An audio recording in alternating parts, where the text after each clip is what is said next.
আমি বরাবরই বলি আইন শৃঙ্খলা বাহিনীর হচ্ছে ঝামেলা। মাঠের পরিস্থিতি নিয়ন্ত্রণে পুলিশ থাকুক বা সেনাবাহিনী থাকুক, বিজিবি থাকুক, র্যাব থাকুক, তাদের নির্দিষ্ট কিছু দায়িত্বকর্ম আছে। যে আপনার মন চাইলেও আপনি কি একজনের বাড়ি ভেঙে ফেলবেন, আপনার মন চাইলেও একজনের প্রতিষ্ঠান ভেঙে ফেলবেন, পার্টি অফিস জ্বালাই দিবেন। তো এই কর্মকাণ্ডগুলো আপনার মন চাইলেই যেন আপনি করতে না পারেন, সেই কারণেই কিন্তু আইন শৃঙ্খলা নামক রক্ষাকারী যে বাহিনীগুলো আছে বা রাষ্ট্রের বিভিন্ন অর্গান আছে, তাদেরকে রাষ্ট্রের টাকা দিয়া পালা হয়। এখন আপনি যখন সিস্টেমের একটা মাত্রা আছে, মাত্রা যখন ওভার করবেন, স্বাভাবিক আপনার উপর আইন শৃঙ্খলা বাহিনী অ্যাকশন নেবে। তো সেই অ্যাকশন নেওয়াটা কতটুকু যৌক্তিক, কতটুকু অযৌক্তিক, সেটা আপনাদের উপর ছেড়ে দিলাম। সেনাবাহিনী এবং পুলিশ গতকালকে রাতে ভিপিনুর এবং তার সাথে থাকা কয়েকজনকে যে মারছে, আসলে এখানে দুষ্কৃতকারীদেরকে তারা মারতে গিয়া কিছু বাড়ি ভিপিনুরের উপর পড়ছে। তো এই পড়াটা নিয়ে যে বিশৃঙ্খলা দেখা দিয়েছে সোশ্যাল মিডিয়া প্ল্যাটফর্মে সেনাবাহিনী এবং পুলিশের বিরুদ্ধে, দিন শেষে এটা নিয়ে মুখ খুলেছে সেনাবাহিনী কেন আসলে এই ঘটনাটা তারা করতে বাধ্য হলো।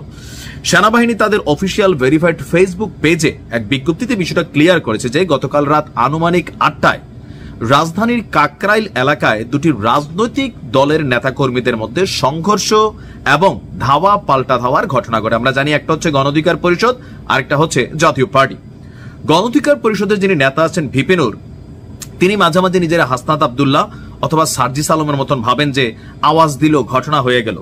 জাতীয় পার্টির রাজনীতি নিষিদ্ধ জিএম কাদেরকে গ্রেপ্তার সহ বিভিন্ন ইস্যুতে তারা যে গতকালকে মিছিল মিটিং যেভাবে করছিল, তো সেইটার ফলশ্রুতিতে প্রথমে সাংঘর্ষিক একটা ঘটনা ঘটে, এরপরে কিন্তু সেখানে আপনার আইন শৃঙ্খলা বাহিনীর ব্যাপক উপস্থিতি হয়। কিন্তু এর পরবর্তী সময় যে ঘটনাটা ঘটে, সেনাবাহিনীর বক্তব্য হচ্ছে যে প্রাথমিক সংঘর্ষ এবং ধাওয়া পাল্টা দেওয়ার ঘটনায় বেশ কয়েকজন আহত হন।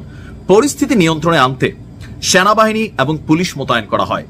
প্রথমে পুলিশ ঘটনাস্থলে উপস্থিত হয়ে পরিস্থিতি নিয়ন্ত্রণের চেষ্টা করে, তবে এক পর্যায়ে সংঘর্ষ বেড়ে গেলে তারা সেনাবাহিনীর সহযোগিতা কামনা করে। এখন সেনাবাহিনী যত মাঠে আইন শৃঙ্খলা মেনটেন্যান্সে কাজ করছে, সো তারা সেখানে আসে। পুলিশ ঘটনাস্থলে গেলে তাদের উপর আক্রমণ চালানো হয় এবং এতে কয়েকজন সদস্য আহত হন। সেনাবাহিনীর বক্তব্য, ঘটনার শুরুতে আইন শৃঙ্খলা বাহিনীর সদস্যরা উভয় পক্ষকে শান্ত থাকতে এবং শান্তিপূর্ণভাবে স্থান ত্যাগ করার জন্য এবং দেশে বিদ্যমান আইনের প্রতি শ্রদ্ধাশীল থাকতে শান্তিপূর্ণ প্রক্রিয়া নিজেদের মধ্যে মতপার্থক্য দূর করার অনুরোধ জানায়। তবে বারংবার অনুরোধ সত্ত্বেও কতিপয় নেতাকর্মীরা তা উপেক্ষা করে মব ভায়োলেন্সের মাধ্যমে পরিস্থিতিকে অশান্ত করার চেষ্টা করে। তারা সংগঠিতভাবে আইন শৃঙ্খলা বাহিনীর উপর আক্রমণ চালায় এবং আনুমানিক রাত 9টার দিকে মশাল মিছিলের মাধ্যমে সহিংসতা আরো বৃদ্ধি করে। ওই সময় তারা ইটপাটকেল নিক্ষেপ করে এবং বিভিন্ন স্থাপনায় আগুন দেওয়ারও চেষ্টা করে। এছাড়াও বিজয়নগর, নয়াপল্টন এবং তৎসংলগ্ন এলাকায় সাধারণ জনগণের চলাচল মারাত্মকভাবে ব্যাহত হয় এবং জনদুর্ভোগ বৃদ্ধি পায়। আইন শৃঙ্খলা বাহিনী শান্তিপূর্ণ সমাধানের সকল চেষ্টা তারা অগ্রাহ্য করে। ফলস্বরূপ জননিরাপত্তা রক্ষার্থে আইন শৃঙ্খলা বাহিনী বল প্রয়োগ করতে বাধ্য হয়। এমনকি এই ঘটনায় সেনাবাহিনীর 5 জন সদস্য আহত হয়। বিজ্ঞপ্তিতে সেনাবাহিনী বলে, সকল ধরনের মব ভায়োলেন্সের বিরুদ্ধে বাংলাদেশ সরকারের জিরো টলারেন্স নীতি গ্রহণ করেছে। বাংলাদেশ সেনাবাহিনী সরকারের এই সিদ্ধান্ত পুনর্ব্যক্ত করেছে এবং জনমনের স্বস্তি ও নিরাপত্তা আনতে সকল ধরনের মব ভায়োলেন্সের বিরুদ্ধে কঠোর অবস্থান গ্রহণ করতে সদা প্রস্তুত রয়েছে।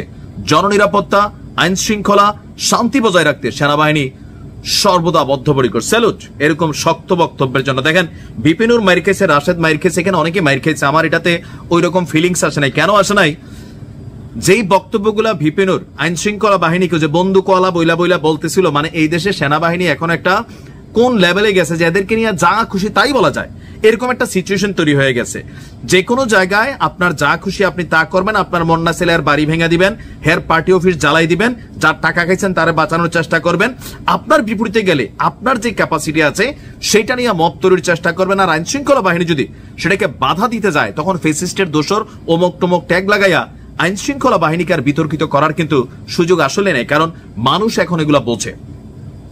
সেনাবাহিনী কালকে এই ঘটনাটা 1 মিনিটের ঘটনা না, ধারাবাহিক ঘটনা ঘটতেছিল, উস্কানো হচ্ছিল। তো পুলিশ বল প্রয়োগ করবে, সেনাবাহিনী বল প্রয়োগ করবে, নাকি বৈশা বৈশা রং তামাশা চাবে যে জিএম কাদেরের বাড়ি ভেঙে ফেলবে, অথবা যে জাতীয় পার্টির তারা আইসা ভিপি নুরের যে অফিস সেটা ভাঙা ফেলবে, অথবা আশেপাশের বাড়িঘর যেটা সামনে পড়ে এটা উড়াই দিবে, রাস্তার মানুষের গাড়িরে মনে করেন ভাঙা চুরমার করে ফেলবে, এরে হে ইট মারবে, পুলিশ আহত হবে, এটাতে কোনো বক্তব্য আসবে না, সেনাবাহিনী আহত হবে, তারা ধৈর্য ধারণ করতে হবে। কেন ভাই? দেশটারে কি মানে এই লেভেলে নেওয়ার জন্য আপনারা এগুলা করেন? মব ভায়োলেন্সের বিরুদ্ধে সর্বোচ্চ লেভেলে আইন শৃঙ্খলা বাহিনীর শক্ত থাকা উচিত। সেনাবাহিনী তাদের অবস্থান পরিষ্কার করছে, আর এই ভিডিও ফুটেজ আমরা সারা দেশ দেখছি।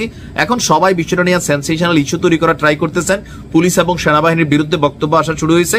এগুলো মানুষ বোঝে যে কালকের ঘটনায় এখানে কিভাবে আইন শৃঙ্খলা বাহিনীকে উস্কানো হয়েছে, এটা অগ্রাহ্য করার কোনো সুযোগ নেই। যত বড় মুখ না, মাঝে মাঝে তত বড় কথা। মনে করে যে উমকে বলে তুমকে বলে, তো আমরাও বলি, বলতে বলতে কিন্তু এই পরিস্থিতি তৈরি হয়েছে। যার যার রাজনীতি শেষে করেন, জনগণ যারে ভাল লাগে নিবে, নয়তো অ্যাভয়েড করবে, নয়তো আইনের মাধ্যমে তারে আপনি নিষেধাজ্ঞা দিয়ে দেন, নিষেধ করে দেন আওয়ামী লীগের মতন। কিন্তু আপনি মব ভায়োলেন্স তৈরি করা, পাবলিক ডাকাইয়া রাজপথে সহিংসতা করবেন, এটার জন্য তো দেশে আইন শৃঙ্খলা বাহিনী বৈশাখে আঙ্গুল চষবে না ভাই। আইন শৃঙ্খলা বাহিনী তাদের কাজ করবে, মনে রাখেন। ভালো থাকুন।